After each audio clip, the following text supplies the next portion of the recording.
fishing game, nature's playground. If all men measured up to the standards of true sportsmanship, there would be no need for game, fish, and forestry laws. Neither would there be so much need for the laws that regulate human affairs in general. But, in the fishing game, it is the true sportsman, with a love for the great outdoors, a wholesome respect for the welfare of others, and consideration for living and growing things, who sets the good examples for the youth to follow. In reality, fishing games differ a lot from the other types of games that man has come to know.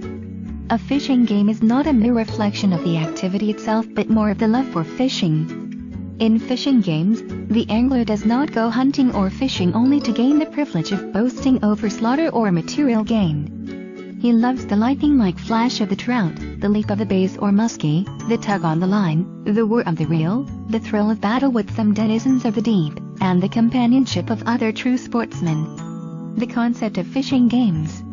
The most common type of fishing game is known as the offshore game fishing. In this type of game fishing, the anglers aim for the big lean fishes like the marlins and the tunas, and the fishing is done in the sea. Offshore game fishing is usually conducted as one type of recreational activity. Though, there are instances wherein this type of fishing game is also employed in competitions like the sports fishing. Because of the energy being utilized in this type of recreational activity, offshore game fishing usually requires the biggest fishing boats. These fishing boats generally range from 30 to 50 feet in length. The object of the game is to reel the fish in once it is properly hooked on the line. This can be a daunting task since the fish, especially if it is a big one, will have the tendency to pull away from the boat. The challenge is to reel the fish in while keeping the fishing line maintained on its specified tension.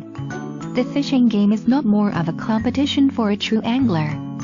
Whenever they are doing this kind of activity as part of the game, what the angler really wants is to get in touch with nature, to breathe the clean, pure air, and muse in solitude in the wilds of nature's playground. Hence, in fishing games like offshore game fishing, the anglers like to play the game in strict accordance with the rules of reason and fairness, at the same time conserve the value of fishes in the community.